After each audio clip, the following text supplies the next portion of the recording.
Hello everyone and welcome back to Van Vlogs.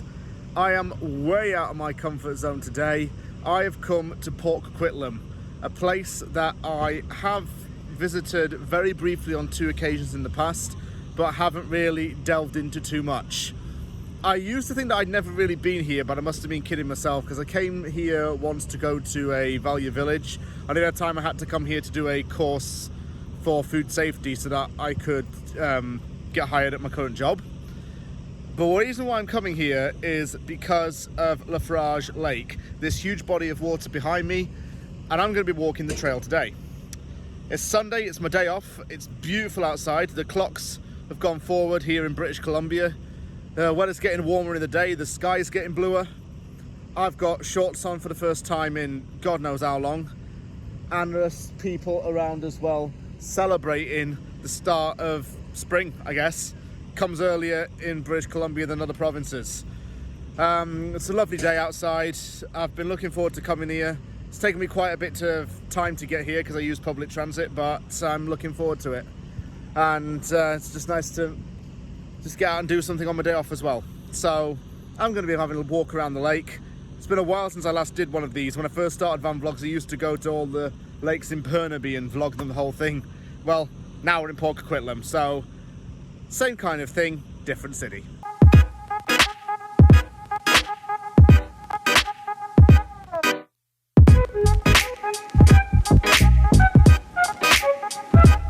This must be a prime fishing spot. You can see there's a guy there patiently waiting to get something on the end of his rod, and there's a sign here telling you about the rules of fishing. It's quite a common pastime really in Canada. If you live near a big body of water, then you're obviously going to try it at least once, I reckon.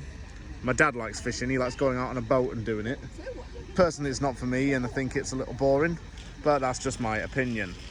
I didn't realise that there were actually some restrictions to it. You're only allowed 2 trout per day, so there must be trout present in the water, and you have to have a fishing licence. But the earliest you can get it is the age of 16. Also, another thing I want to point out. You may notice that the sign is in Korean and Chinese. This is because there are a lot of Koreans living in Coquitlam. Just as Richmond has a large Chinese population and Surrey has a large Indian population, Coquitlam has a large Korean population. I've just had a quick thought actually. Today's St. Patrick's Day, so if anyone in Ireland is watching this, slonche. And also, I think it's either today or tomorrow marks the 1 year since I started my move from Alberta to British Columbia. I remember the drive pretty well. The day I left, I got up quite early in the morning. My dad called me and he said, you know, James, if you're going off to BC, make sure you head on the highway west, not east, because if you go east, you end up in Winnipeg, and that's not where I wanted to be. I wanted to obviously go west, heading towards British Columbia. The highway is known as Yellowhead, Highway 16, and I actually have filmed it before on this channel, way back. My first ever mini vlog, I suppose, was when I drove from Edmonton to Terrace to see my dad during lockdown. And that was pretty interesting time, but an interesting and great drive as well.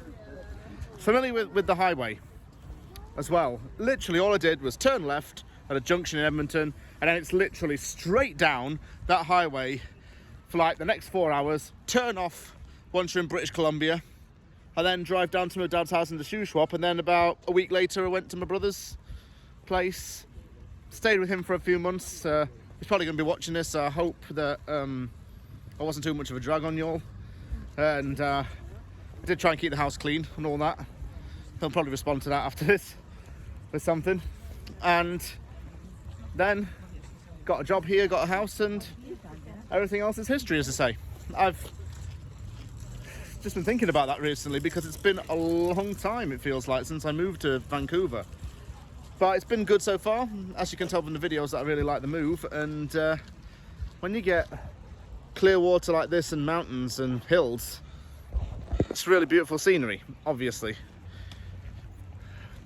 Want to point out as well, driving over here in Canada, you could be on a road with no turn for like absolutely ages. That was the case with the Yellowhead. It goes all the way from Prince Rupert, which is in the far north of this province, all through to Winnipeg in Manitoba. And it does not stop. You go through Edmonton, well, Jasper before that, and even Prince George before that. Goes through Lloydminster, Saskatoon, straight through into Winnipeg. It's a hell of a long drive, but people do it. And I suppose in my family, long distance drives are kind of like a genetic thing. My dad used to do it a lot. My brother likes doing it. I'm not so much, but I did it to get here, so I can't say that I haven't done it.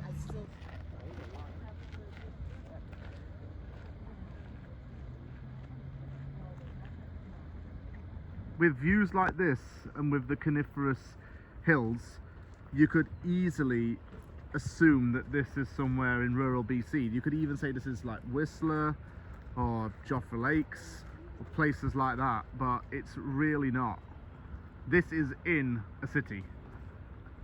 And it's dawned on me that I live in a city full of mountains and loads of hiking trails, and I never used to get that in Edmonton. I don't really know any other cities in the world which are like that, to be honest with you. Maybe there are a few places in Europe that are like that, but definitely not really anywhere else in Canada.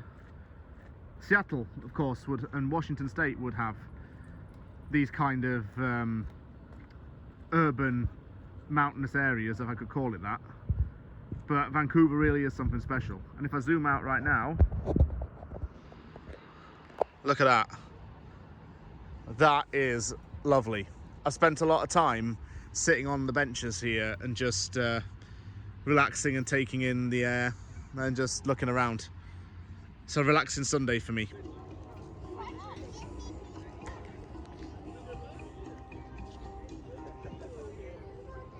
I'm back sitting on another bench again, just relaxing. There's not really much to do here in terms of like climbing or anything, but it's okay. I don't mind it. Now that spring's finally here, well, technically here, in other words, I'm not sure if it's officially turned spring yet or not, but it's definitely got the spring vibe in the air. But anyway, spring is, well, I think it's here anyway, and I'm gonna say that it's a good time of year, really, to do a lot of things here. Hiking trails open up again, certain roads open up again, and you can drive on the hard parts of highways for the scenic routes. They close in the winter due to the conditions and then reopen again in around March or April time. It's a good time really to get a barbecue in before it gets too hot. I've seen a few people over there with a portable barbecue and having some food and a picnic. The best time to do it really is around April and May, because around June to August the temperature soars and there can be provincial and even municipal fire bans put in place, so you won't be able to have an outdoor barbie. And, well, it does suck in a way. So now's a good time to get barbecue in. The other thing around spring is that I'm not really used to not having snow at this time. And that reminds me as well, I think. A lot of things are coming back to my memory as I think about my 1 year of being in this province. I remember leaving Alberta and there was snow on the ground. As soon as I crossed the border into British Columbia, sun was beaming, was warm, no snow. The weather here is an absolute perk of the province. When I was living back in Edmonton, this time of year would come around, and yes, it would get a lot warmer, and it meant that all the snow and ice would melt. When that happened, it was a good sign, but it also meant that the ground got quite slippery at night because it would freeze up again. I don't have to worry about this year. Meant that I used to have to get the lawn done up again. Everyone does the gardens up, making the lawns look green, getting the grass cut, repairing all the dead plants. It means no more shoveling driveways for a whole 7 months. It's a happier time of year, and I can sense that good things are to come this summer and even in the spring. I'll give my thoughts on Lafarge Lake itself. It's nice. It's a very peaceful area. Not that big, but that's not an issue. You can go out swimming in the water, go out on a little kayak. There's a guy over there on a kayak and just seeing. Fishing, I'll say it multiple times, big thing here. Skim rocks, go and see some Canadian geese. get some ice cream and have a barbecue. The ice cream line up there is absolutely mega long. I'm not going to get one because I don't feel like it, but it's mega long. And this seems to be one of the prime tourist spots in Port Coquitlam. Had visited the city before, but only very briefly this time. I've come here for good, well, not for good, but for a good stay. And I'm glad I've come. Go away for my Sunday to pass the time. And I've liked it. I'll have to come back here again. Oh, in the winter as well in this place. They have like a candy cane walkway where the whole perimeter of this place is lit up with festival lights, and you can walk through it as a festive tradition. There seem to be the lights up still from that time.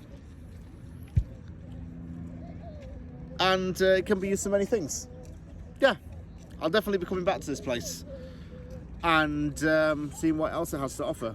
But thank you very much for watching this vlog. I'm going to sit here for a little bit longer and maybe have another bit of a walk around. Take care, everybody, and I will be seeing you all on the next van vlogs, which is probably going to be very, very, very, very soon.